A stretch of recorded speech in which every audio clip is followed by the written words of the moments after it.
अब एक देश कहते अथा तस्याप अनुष्ठेयानि, फिर भी तस्यापि तादृश अमुमुक्षु विद्या का अकामुक किंतु अन्य फलों की कामना करने वाले को भी स्वाश्रम के नित्य और नैमितिक कर्म जो विहित उनको करना ही चाहिए। तो पूर्व पक्ष कहता है न तरही ऐसा विद्या साधनत्म नित्य नित्य संयोग विरोधात, फिर तो इनको विद्या का साधन मत मानो, नित्य और अनित्य परस्पर संयोग विरोध हो जाएगा। एक तरह उनको नित्य नैमित्तिक कर्म सकलों के लिए स्वीकार कर रहे हो और विद्या का अंग भी मानना चाहते हो, परस्पर विरुद्ध बात होने से ये नहीं हो सकता। या तो उसको विद्या का अंग मानिए या तो सर्व संबंधी मानो, उसको सर्व के साथ संबंध होगा। अस्याम प्राप्त पठती, अब सिद्धांत मुख्य शुरू करता है। अस्याम प्राप्त पठती, सूत्र का पाठ हुआ। आश्रम मातृष्टस्यापि अमुमुक्षोः कर्तव्यानि एव नित्यानि कर्माणि थी। आश्रमात्म निष्ठा रखने वाला अमुमुक्षु है, विद्या का अनिच्छु है, उसे भी कर्तव्यानि एव नित्यानि कर्माणि, उसके द्वारा भी सकल नित्य कर्मों का अवश्य अनुष्ठान करनी चाहिए। यावत जो अग्निहोत्र ज्योति इत्यादि विदित्वा के दोनों विधायक सूत्र अलग अलग है, विधि मंत्र अलग है। एक कह रहा है यावत जीवेम अग्निहोत्रम ज्योति, अजर यज्ञ दान तपसा नाशिके न कह रहा है। दोनों अलग अलग वाक्यों से संबंध का बोध हो रहा है। एक यावत जीवन संबंधी है और दूसरा यावत जीवन संबंधी नहीं है।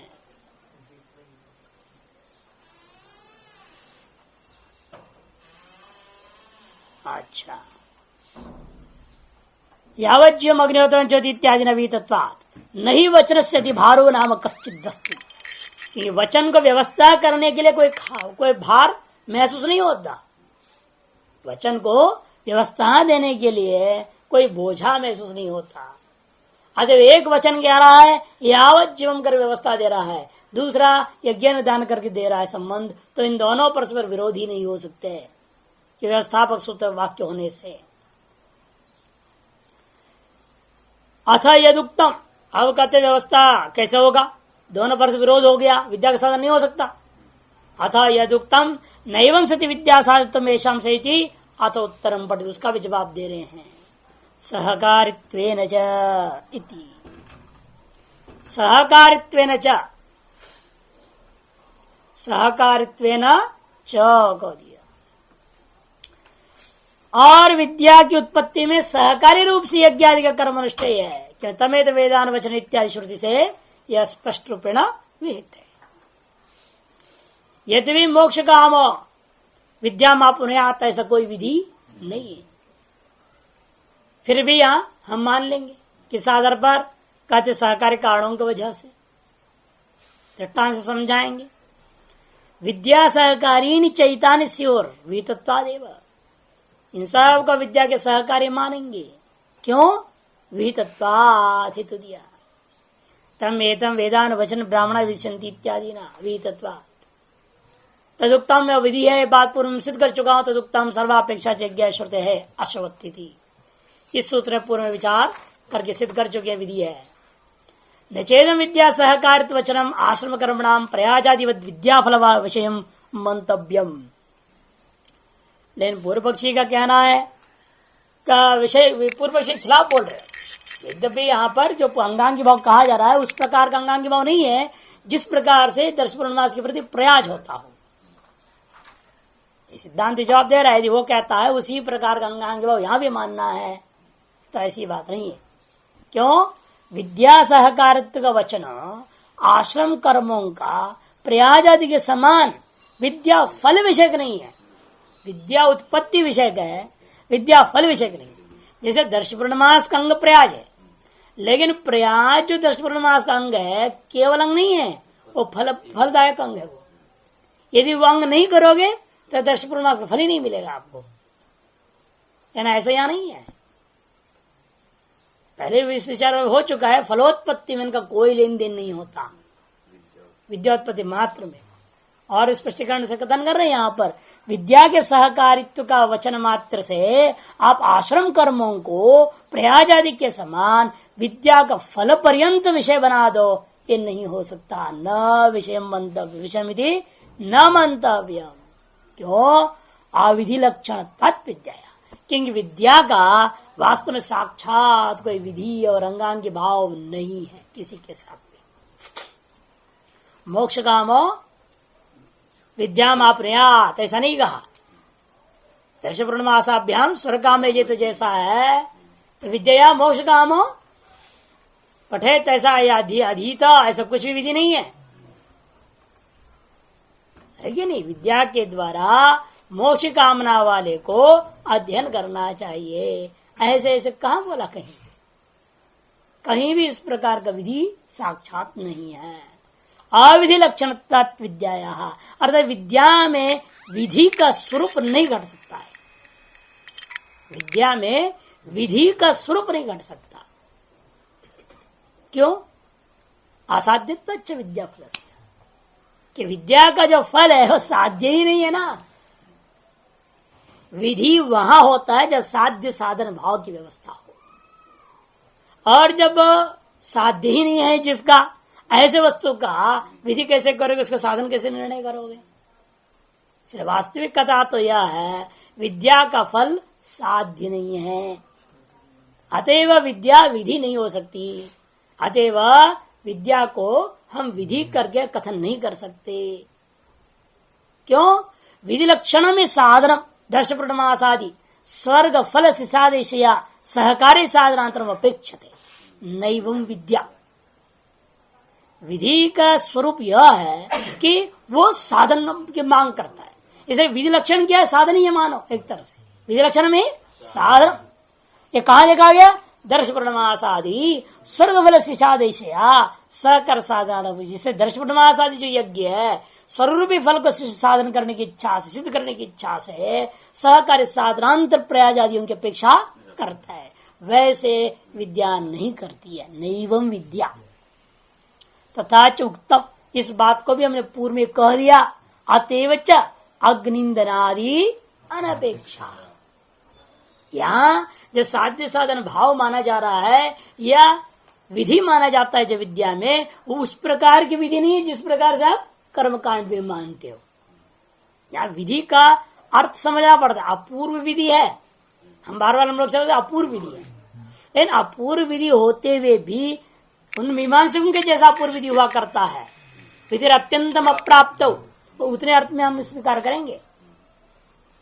साध्य साधन भाव को लेकर के विधित्व का लक्षण जो मानते हो वो हमारे यहाँ माने नहीं। समझ में गया? ये आदर्श विधि वो मानते हैं, उस प्रकार का विधित्व हम आत्म दृष्टि किसी में नहीं मानना चाहते।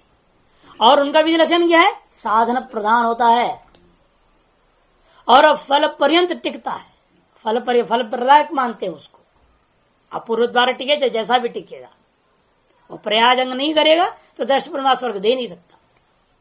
लेकिन यहां ऐसा नहीं है, इसलिए कहते हैं तथा चुक्तम। यह बात हम पहले कहते हैं, अग्नि ईंधन आदि के वास्तव में अपेक्षा नहीं है फलोत्पत्ति में।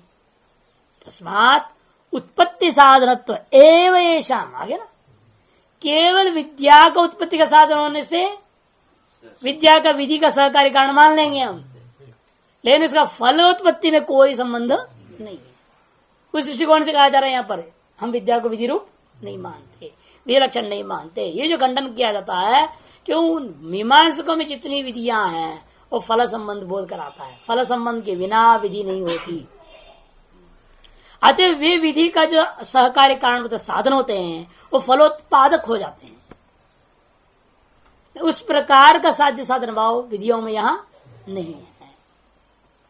तस्माद उत्पत्ति साधनत्व एवं येषाम सहकारित्वाचो युक्ति। इसलिए जितने वचन हम कह रहे हैं साध्य साधन भाव कार्य कारण भाव का सिद्धन कर रहे हैं, विद्या का साधन यज्ञ आदि जो कह रहे हैं वो केवल उत्पत्ति मात्र को लेकर के है। उत्पत्ति का साधनत्व को निमित्त को बना करके इनमें सहकार्य कारणता कथन कर रहे हैं हम। नित्यो ही एक संयोग यावत जीवादि वाक्य कल्पितो न तस्य विद्या फलत्व। दो संयोग है यहाँ, है ना, संयोग पृथक न्याय, दो पृथक पृथक संयोग है। एक नित्य संयोग है, एक दूसरा अनित्य संयोग है। नित्य संयोग भी विद्या फल देने वाला नहीं है, अनित्य संयोग भी विद्या फल देने वाला नहीं है या नहीं।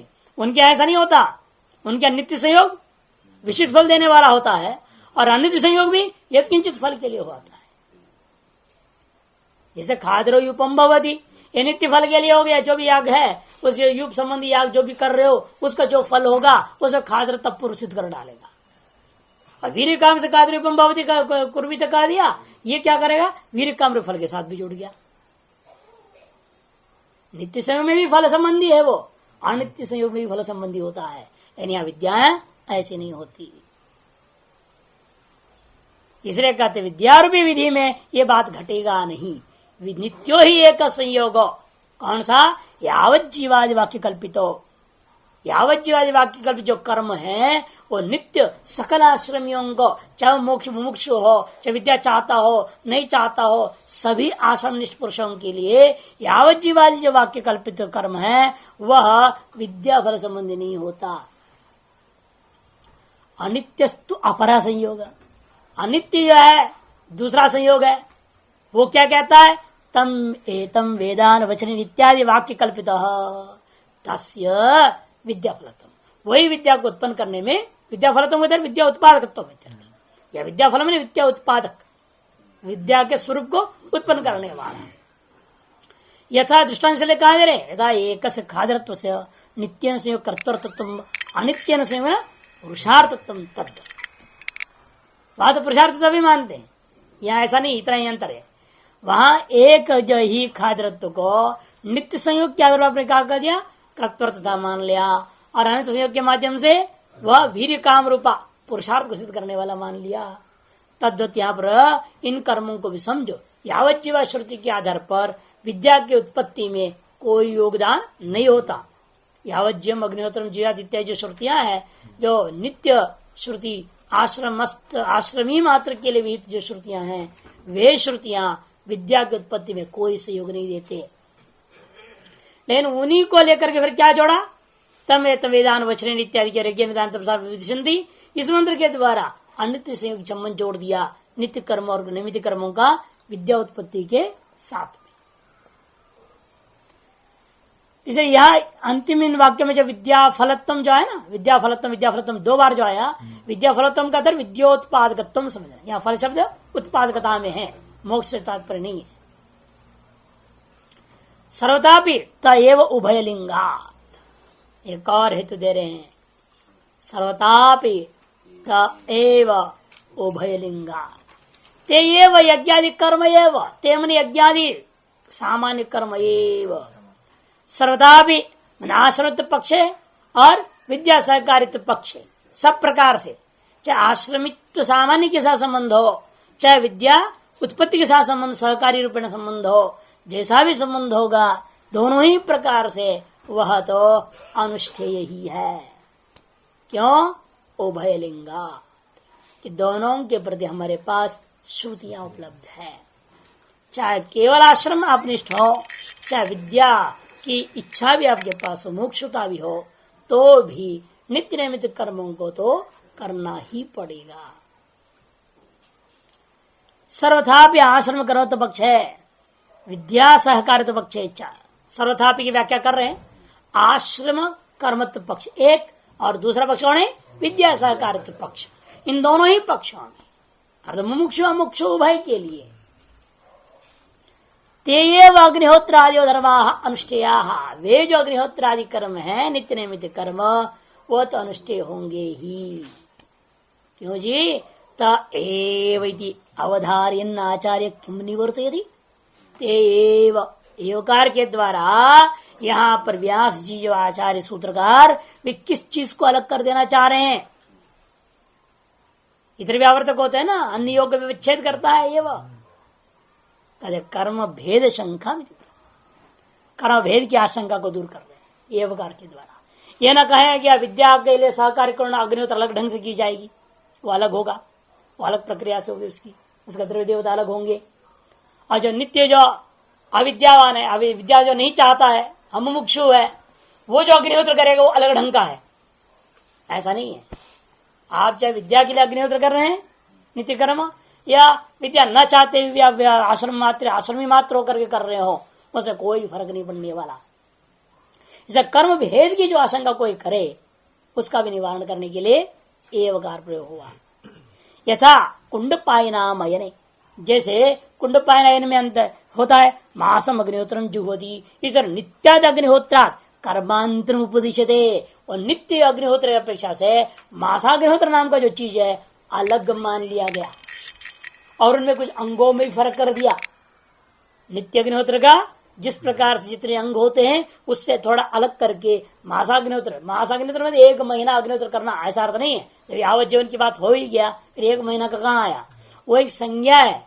मासाग्निहोत्र एक विशेष नाम दिया गया है, उस नाम वाला यज्ञ, उस अग्निहोत्र का भी उसी नाम में अग्निहोत्र शब्द भी है, मासाग्निहोत्र में अग्निहोत्र शब्द है, उससे सादृश्यता हुआ। यहां से सारे अंग आने लगे तब नहीं सभी अंगों से नहीं करना। कुंडपाय शाखा वाले वहां कुछ अविशेष अंगों का भी पाठ किया, अतः दोनों कर्म भिन्न हो गया। नित्याग्निहोत्र नामक अग्निहोत्र लग गए, मासाग्निहोत्र नाम का कर्म अलग हो गया। उसी पर यहाँ भी आप कहना चाहते क्या, विद्या संबंधी जो कर्म वो अलग होते हैं, और जो है अमोक्ष संबंधी जो कर्म होते हैं वो आश्रमात्र कर्मी जो होता है उसका अलग है, ऐसा नहीं समझना। नैवम यह कर भेद अस्तित्व, उस प्रकार से यहाँ कर भेद नहीं है। कुतः क्यों, उभयलिंगात, उभयलिंगात मतलब श्रुतिलिंगात स्मृतिलिंगाच, श्रुति स्मृति दोनों में इस प्रकार के दोनों प्रकार के कथन करने के लिए लिंग है, हमारे पास प्रमाण उपलब्ध है।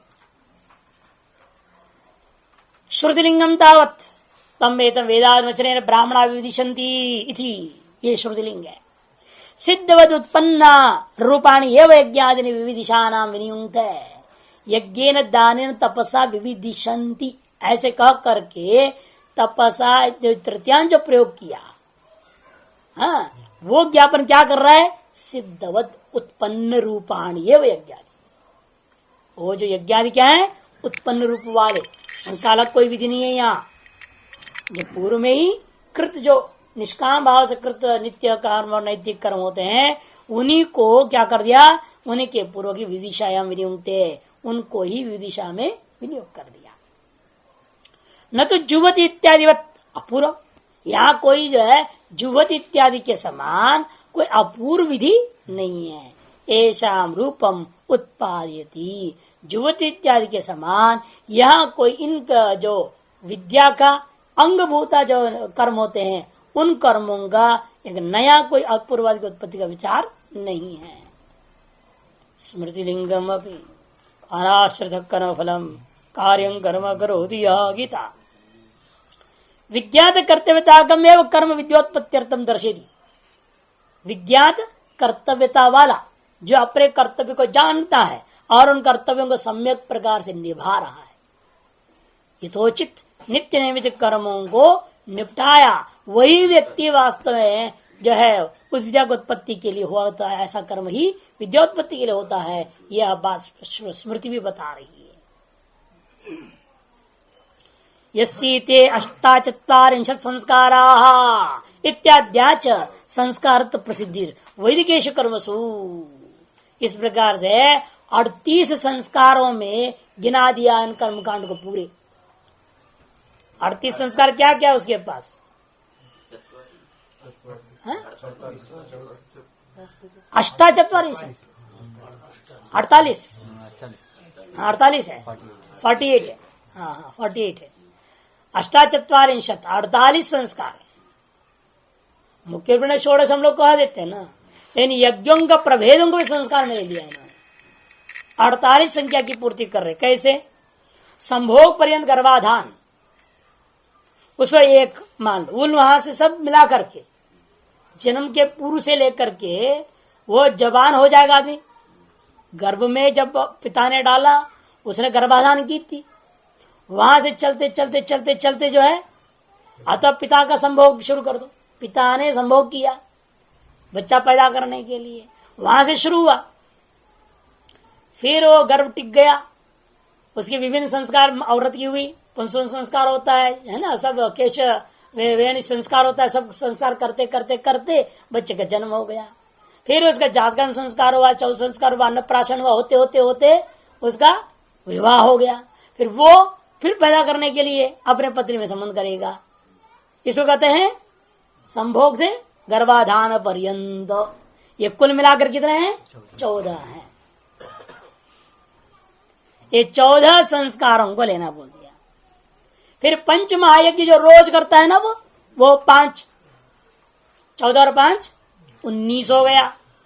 फिर सोममय यज्ञ होता है, सोम प्रधान सोम संस्था का यज्ञ, वो 7 प्रकार की है ना। सोम संस्था भी अग्निष्टोम संस्था के, वाजपेयी संस्था वगैरह, उक्त संस्था करके षोडशी संस्था, 7 प्रकार का माना गया। सोम संस्था 7 प्रकार का याग उसको करना पड़ेगा, और 7 वो संस्कार, उससे वो संस्कारित हो गया। तो 14, 5, 19 और 7 26 हो गया। फिर हविष संस्था के 7 है, 7 प्रकार के हविष संस्था के याग 26 और 7 33 हो गया।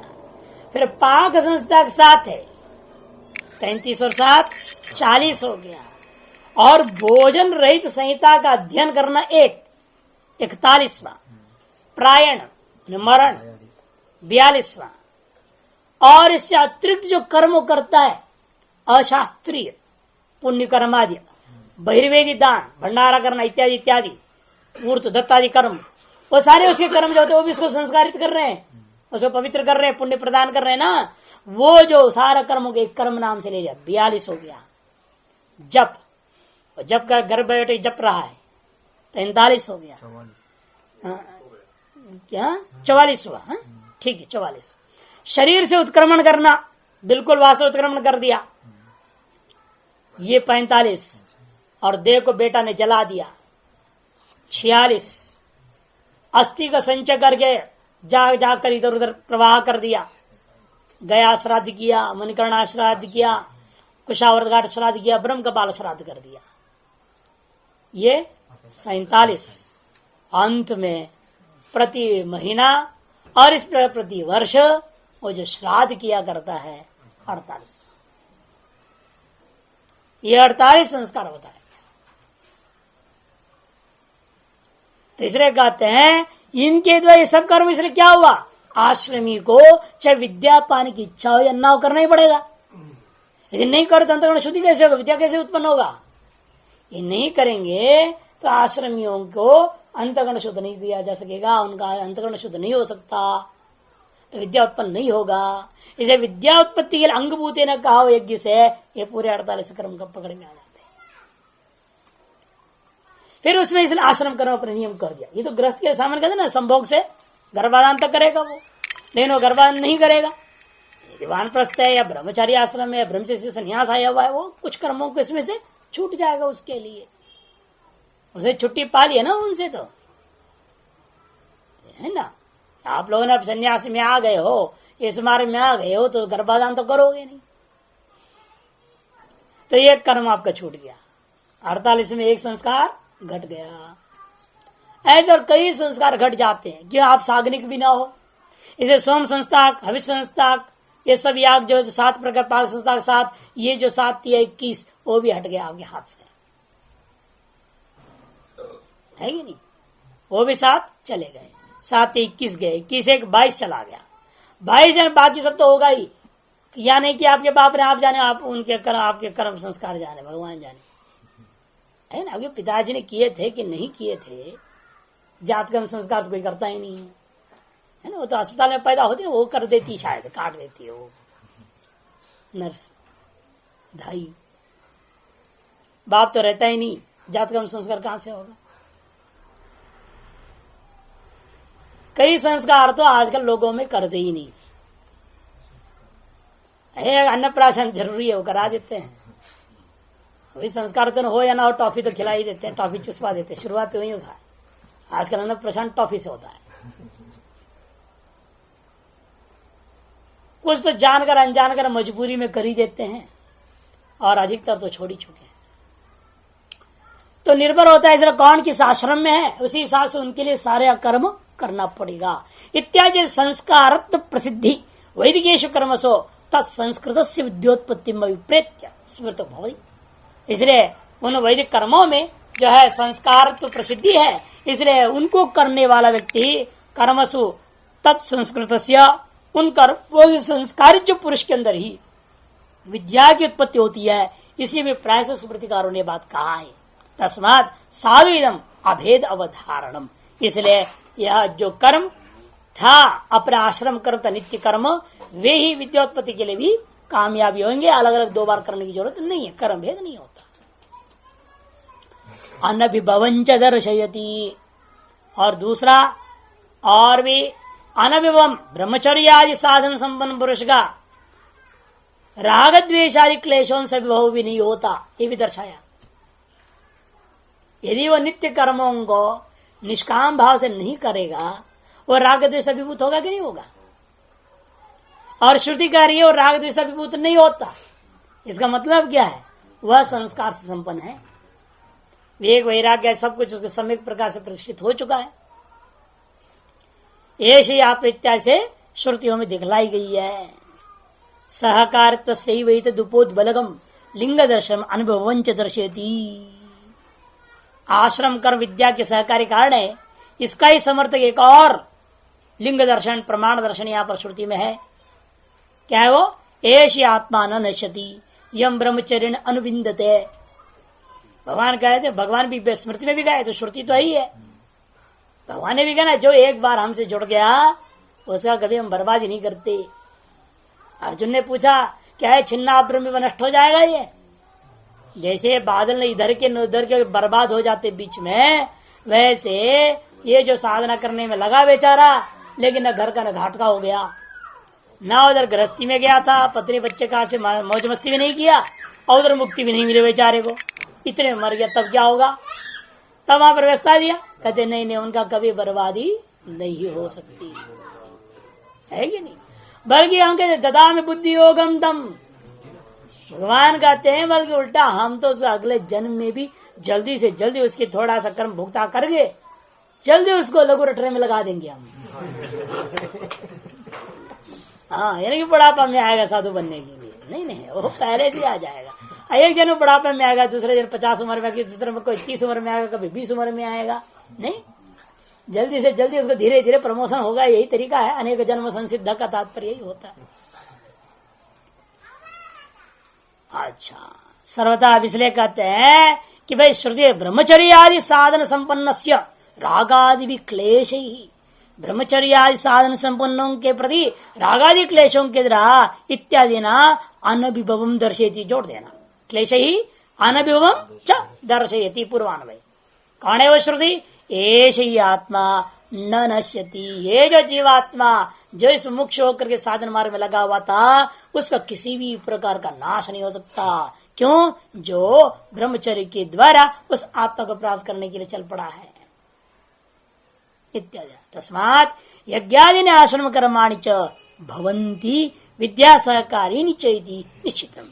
इसलिए यज्ञादि क्या है? वो आश्रम कर्म भी होंगे और साथ साथ विद्या के सहकारिणी भी हो जाने में कोई आपत्ति नहीं निश्चय हुआ। इस प्रकार से निश्चय हो गया, जो केवल आश्रमी अमुमुक्षु है उसको भी कर्म करना ही पड़ेगा। मुमुक्षु भी स्वाश्रम कर्म जो कर रहा है उसके अलावा विद्या सहकारी कर्म को पृथक करने की जरूरत नहीं है। जो अपने स्वाश्रम कर्म कर रहा है वही कर्म उसके लिए विद्या का सहकारी भी हो जाएंगे। इसे दो अग्निहोत्र करने की जरूरत नहीं है। मान लो कोई गृहस्थ आश्रम है और उसके मुमुक्षा आ गया और विद्या उत्पन्न करना चाह रहा है, उसके लिए अपना नित्य अग्निहोत्र करेगा गृहस्थ आश्रम मान लो, और विद्या अंगभूता अलग एक और अग्निहोत्र करे, ये कोई जरूरी नहीं है। उसे और आप जब कर रहे हैं, संध्यावंदन किया, संध्यावंदन का अंगभूता गायत्री जप किया है कि नहीं, वह आपने अपना ब्रह्मचर्य आश्रम का नियम पालन कर दिया। उससे अलग विद्या की उत्पत्ति के लिए 2 माला अलग से जाप करने पड़े, ऐसा नहीं है। जो आप नित्य संध्यावंदन अंतर्वर्ती किया है गायत्री का जप, वही आपको विद्या उत्पत्ति में भी सहकारी, यदि शर्त है क्या? निष्काम होनी चाहिए। नित्य संध्या का फलाकांक्षा यदि है, हाँ, ब्रह्मलोके मह्यत कह दिया ना नित्य संध्या का फल, तो उस फल की आकांक्षा पर नित्य संध्या कर रहे हो तब वो विद्या उत्पत्ति का उपयोगी नहीं रहेगा। निष्काम भाव से आप स्वाश्रम कर्मों को, नित्य निमित्त कर्मों को कर रहे हो, वे ही कर्म विद्या उत्पत्ति में भी सहयोगी हो जाएंगे, अलग से करने की भी जरूरत नहीं। ये 2 बातें सिद्ध किया। अगला अधिकरण आरंभ होता है, इसका नाम ही रख दिया इसलिए विधुराद्य अधिकरणम। विदुराद्य अधिकरणम, अनाश्रमियों के लिए भी कर्मकांड का अधिकार है या नहीं है, विद्या का अधिकार है या नहीं है, ये विचार करना है। विदुराद्य अधिकरणम आक्षेप संगति है, ठीक है, आश्रमियों को करनी चाहिए, नहीं लिखा है लिख लो, वहां यहाँ छपा नहीं है, 35वें सूत्र के बाद में छपा नहीं है, वहां लिखो विदुराद्य अधिकरणम, सूत्र संख्या 36 से लेकर के 39 तक, 36 to 39 4 सूत्रों में यह अधिकरण आरंभ हो रहा है। अनेक ग्रंथों में छपा ही नहीं है यहाँ पर अधिकरण का संज्ञा। आक्षेप संगति से आरंभ करता है। विदुरादि द्रव्यादि संपत्ति से रहित किसी एक आश्रम की प्राप्ति से हीन होने के नाते क्या उनको विद्या में अधिकार है अथवा नहीं है? सिद्धांति है बोलेगा, पूर्व पक्षी उन्हें विद्या को कोई अधिकार नहीं, मोक्ष का अधिकार नहीं बोल देगा। विद्या का अधिकार नहीं है तो मोक्ष का अधिकार कहां से आएगा? विद्या नहीं है तो मोक्ष भी नहीं। पूर्व पक्षी कहते हैं उनको विद्या का अधिकार नहीं है, सिद्धांति कहते विद्या का अधिकार है। देखिए अधिकरण सार, विधुराधिकरण नास्त्यनाश्रमणो ज्ञानम अस्तिवान्नैव विद्यते धी शुद्ध्यर्थाश्रमित्वस्य ज्ञान हेतोरभावतः अस्तेव सर्वसंबंधी जपादेश्चित शुद्धितः श्रुता हि विद्यारैक्वादेर आश्रमे तु अति शुद्धता। नास्त्य नाम अनाश्रमिणो ज्ञानम अस्ति वा, अनाश्रमियों को विद्या का अधिकार, ज्ञान से तब विद्या, ब्रह्म ज्ञान नहीं, विद्या ब्रह्म विद्या ही ले लो, कोई आपत्ति नहीं, ब्रह्म विद्या का अधिकार है या नहीं? पूर्व पक्षी कहते नहीं विद्यते, है नहीं उसको अधिकार। क्यों भाई? भाई क्यों इतने नाराज हो उससे? कहते धी शुद्ध्यर्थाश्रमित्व से, अंतःकरण शुद्धि के लिए ही आश्रमित है, और ये वो आश्रमी नहीं है तो अंतःकरण शुद्धि का प्रश्न नहीं उसका, आते विद्या का अधिकार नहीं। धी शुद्धि, क्योंकि आप पूर्वाधिकरण में ही तो सिद्ध किया अंतःकरण शुद्धि के लिए 48 संस्कार, उसके यज्ञ दिया गया, ऐसे स्वासन कर्म भी अंतःकरण शुद्धि अर्थ ही होता है, तद्वारा विद्या का सहकारी कारण हो गया। यह आप भी आपने कहा है, उसी के आधार पूर्व पक्षी कह रहा है अंतःकरण शुद्ध्यर्थ यदि आपने इनको माना है कर्म को, फिर तो आश्रमी वो नहीं है, आज विद्या का अधिकार भी उसको नहीं। क्यों? कर्म नहीं करेगा, वो आश्रम धर्म को पालन नहीं कर सकता, वो अनाश्रमी है। आश्रम कर्म नहीं किया आज अंतःकरण शुद्ध होगा नहीं, अंधश्रद्धा से विद्या नहीं हो सकती, उसे विद्या तो मोक्ष भी नहीं होगा। आज अधिकारी मत मानो इसको। ज्ञान हेतु और अभावतः, तो ज्ञान का जो कारण है वो उसके पास नहीं रह गया। तो सिद्धांत कहते नहीं कहो, अस्त्येव है ही, उन्हें भी अधिकार है। सर्व संबंधी जपादे चित्त शुद्धिता, कोई जरूरी नहीं है अंतःकरण की शुद्धि का या 48 संस्कारी हो। और ठीक है, मैंने कहा ना पहले, इसीलिए वो 48 पूरा का पूरा किसको? गृहस्थ आश्रम में रहकर, कि बहुत सारी चीजें जो आप नहीं कर सकते। अब ब्रह्मचर्य आश्रम वाला है, उसे ना पत्नी है ना श्रौत अग्नि है, वो कैसे सम संस्था का भी करेगा? हवि संस्था भी जो यज्ञ कैसे करेगा? पाक संस्था कैसे करेगा? वो कर नहीं सकता। वो 21 तो यूं छूट गए, और गर्भाधान भी छूट गया है ना, 22 तो मिनिमम कट ही गया ना आपका। इसका मतलब कि आपके अंतःकरण शुद्ध होगा ही नहीं, क्यों 22 आपने नहीं किया, ऐसे कहा जाएगा क्या? नहीं, व्यवस्था। इसलिए स्व आश्रम कर्म बार बार बोल रहे हैं, वो तो श्रुति को समझाने के समझा दिया। 48 संस्कारों के द्वारा आदमी शुद्ध होता है, एक सामान्य ग्रस्त आश्रम के लिए प्राप्त को आधार पर कह दिया। इसे पूरा में इसलिए बार बार इसमें कहा है, स्व आश्रम कर्म को लेकर के नित्य नित्य कर्मों से अंतःकरण शुद्धि होती है। अतएव वो अनाश्रमी जो होगा उससे उसको क्या प्राप्त अधिकार से अंतःकरण शुद्धि के लिए? वो उसको भी अपना अंतःकरण शुद्ध करने कुछ न कुछ तो प्राप्त है। श्रुतियों ने स्मृतियों ने कुछ व्यवस्था दिया है बेचारे पे, उस पर भी कृपा। श्रुति तो ऐसा है ही नहीं जो किसको भी कहा जाए कि अधिकार ही नहीं है किसी भी प्रकार का, है ना। नहीं, उस व्यवस्था दिया, तुमको इतिहास पुराण पढ़ो, शूद्र है, म्लेच्छ है, तुमको भाई वेदांत सुन नहीं सकता, ये अधिकार नहीं, तेरे वो अधिकार नहीं, लेकिन फिर भी तुमको ब्रह्म ज्ञान का अधिकार है। ब्रह्म ज्ञान कैसे मिलेगा महाराज इन सबके बिना? वो भी हो जाएगा। निष्ठा रखो पुराणों में, पुराण की कथाओं में श्रवण करो, उसी से वेदांत तत्व का चिंतन करो। वहां भी अद्वैत पर बहुत बातें कही गई है ना, तो उसके आधार पर अद्वैत अनुभूति कर लेना। इस प्रकार से दयालु श्रुति सभी को व्यवस्था जब दे रही है तो अनाश्रमियों को क्यों नहीं देगी?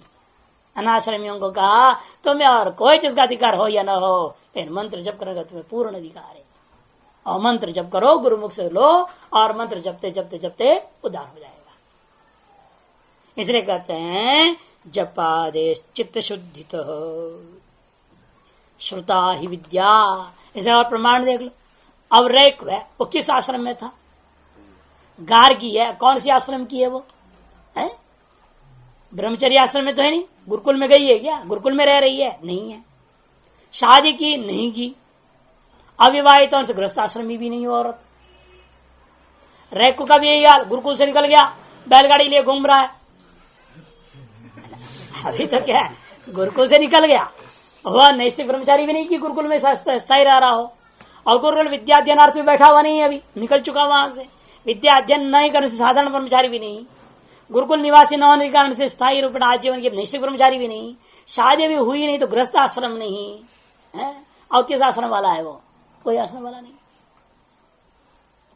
लेकिन उसके पास सगुण ब्रह्म विद्या थी कि नहीं थी? समर विद्या थी, विद्यावान पुरुष था वो। इस तरह से श्रुति में ही अनेक दृष्टांत मिलेंगे जहां अनाश्रमी होता हुआ विद्यावान पुरुष थे। उन्हें किस जैसे प्राप्त, पूर्वजन्म का फल मानो चाहे कुछ भी मानो, लेकिन था कि नहीं था उनके पास विद्या, अतः अनाश्रमी को विद्या का अधिकार सिद्ध हो जाता है।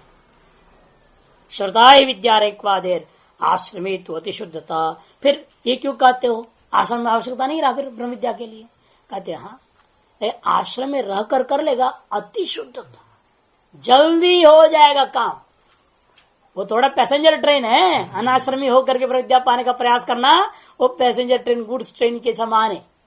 अब कोई गुड्स गाड़ी में बैठ जाए, बंद हो जाए बेचारा भूल चूक से, वो जहां पहुंचना है वो कब पहुंचेगा? 2 महीने बाद।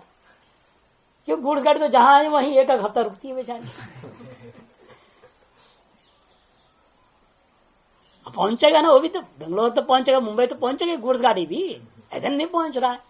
दिल्ली से निकला है, आप बैठ जाओ उसमें, विदाउट टिकट जा सकते हैं आराम से सोते सोते, लेकिन महीना भर लगेगा। राजधानी में जाओ 24 घंटा। तो उसी तरह से आश्रमी होकर के आश्रम का नित्य निमित्त काम करते हुए यदि आप विद्या प्राप्त उत्पन्न कर लेना चाहते हैं, वो एकदम सुपर फास्ट गाड़ी है। इसलिए आश्रमे तो अति शुद्धता कर दिया। अच्छा, विधुरादि नाम अंतरा चापितु तदृष्टे, अंतरा चापितु तदृष्टे, अंतरा च अपितु तदृष्टे। पूर्व पक्षी व्यावर्तन करने तू कह दिया गया। अंतरा आश्रम रहित पुरुषों को, अंतरा में रहिता अभावा, पूर्व में आश्रमवान पुरुषों की चर्चा हुई और अब अंतरा में आश्रम रहिता। कहते आश्रम रहित पुरुषों को अपी, उनको भी ब्रह्म विद्या में अधिकार है। क्यों? तदृष्टे रैक्वादो, रैक्वादी कथा में देखने को मिलता है।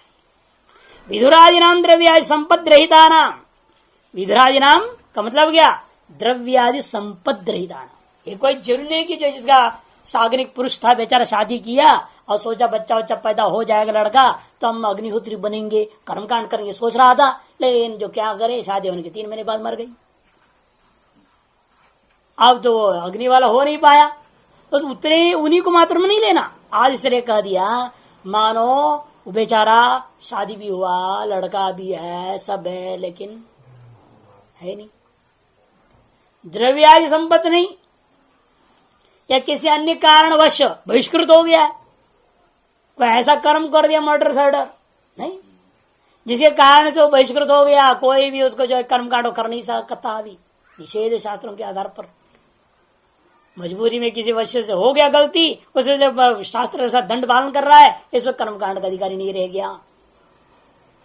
इत्यादि अनेकों कारण हो सकते हैं कि आप आश्रम धर्म को पालन नहीं कर पा रहे, मजबूरी हो गया। कहते आश्रम के कर्मों का पालन करने में द्रव्यादि संपद रहितानंच अन्यतम आश्रम प्रतिपत्ति हीना नाम, किसी भी 4 में से कोई भी एक आश्रम को प्राप्त करने से रहित हो गए हैं, अप्राप्त हो चुका है। अंतरालवर्ती नाम, और बीच में लटके पड़े बेचारे। किम विद्यायाम अधिकारो अस्ति किम वा नास्ति संशय, क्या ऐसे लोगों को भी विद्या में अधिकार है अथवा नहीं है? ऐसा संशय होने पर नास्ति तावत प्राप्तम, पूर्व पक्ष प्राप्त होता है है नहीं उनको विद्याधिकार।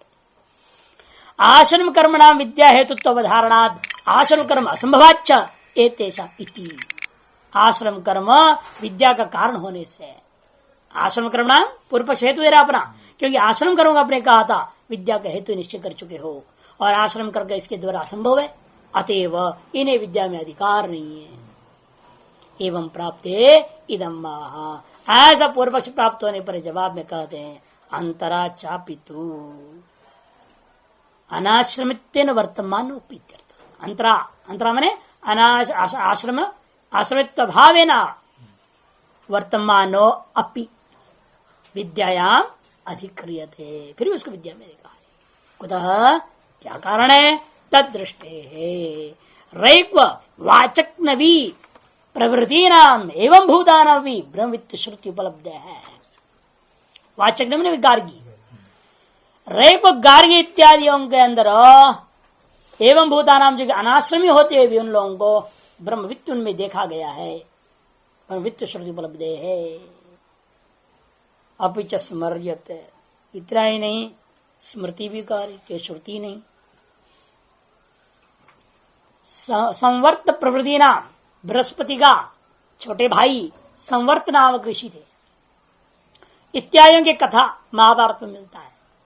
संवर्त प्रवृत्ति नाम, संवर्त एक ऋषि का नाम है, बृहस्पति का छोटा भाई है। नग्नचर्या आदि योगात, हो भी क्या है, नागा बाबा बन गए थे। नग्नचर्या आदि योगात, नागा आदि बन करके तपस्या किया उन्होंने, पूरा नंग धड़ंग खड़े होकर तपस्या किए। और नग्नचर्या आदि योगा, जो कि ये सब आश्रम कर्म नहीं है। किस आश्रम में नग्न रहने का? किसी भी आश्रम में इतने नग्न रहने का। एक जो अंतिम परम सन्यासी जो होता है, सब कुछ त्याग कर ऊपर चला गया, हिमालय की ओर चला जाता है, जब प्रणव का शब्द करते हुए अपना अनुभूति करने के लिए, उनके अलावा और किसी को नग्न रहने को अधिकार। इसे कहते देखो नग्नचर्यादि योगा अनपेक्षित आश्रम कर्मणाम अपि, उनके अंदर कोई भी आश्रम कर्म की अपेक्षा नहीं थी, नहीं किया उन्होंने। तभी महायोगित्व स्मर्यते इतिहास है, महायोगित्व का बारे में उनकी जो है फल उन्हें प्राप्त हुआ, यह बात इतिहास रूप महाभारत में सुनने को मिला।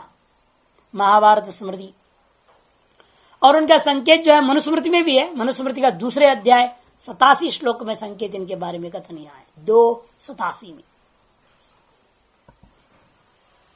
पूर्व पक्षी कहते हैं महाराज ठीक है, ये कथा प्रवचन में तो है, कथाओं में इस प्रकार की, लेकिन ननु लिंगम इदम श्रुति स्मृति दर्शनम उपन्यस्तम कानु खलु प्राप्ति, इसे क्या सिद्ध हो रहा है कि विधि कर दोगे इनका?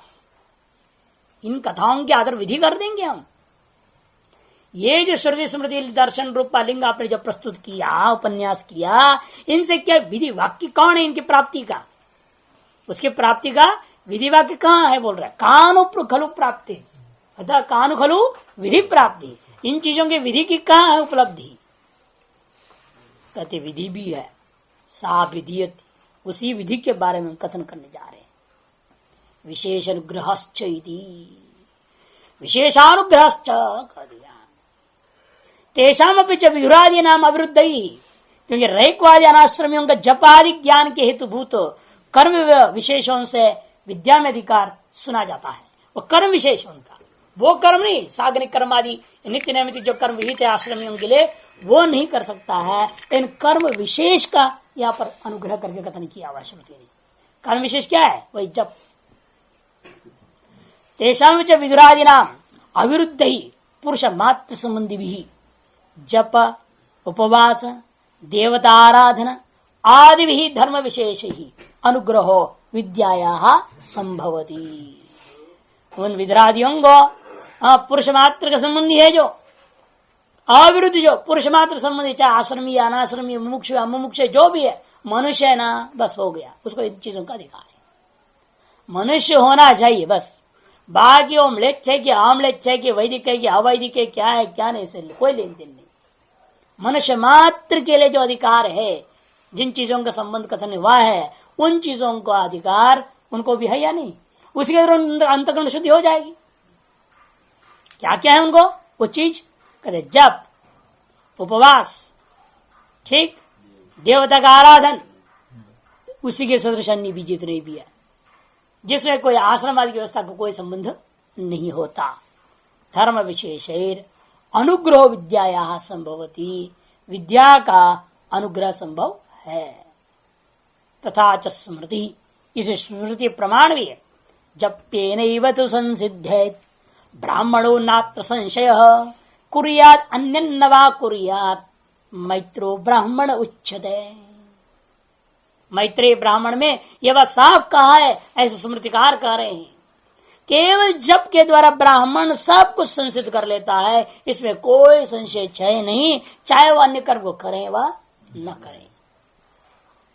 इति असंभवत आश्रम कर्मणोपि, इसलिए असंभवत आश्रम कर्म, जिसको आश्रम कर्म का अनुष्ठान करना संभव नहीं है, ऐसे लोगों के लिए भी जप्ये अधिकार दर्शेती, जप करने में अधिकार श्रुति स्मृति के आधार पर सिद्ध हो गया। जन्मांतर स्थितैरपि च, चलो ये भी पक्ष दिखा दिया। हो सकता है पूर्वजन्म खूब उसने आश्रम कर्म कर रहा है, करते करते मर गया, अब इस समय इस जन्म इसलिए अनाश्रमी होकर के जप माध्यम से उसने अपना कल्याण कर लिया।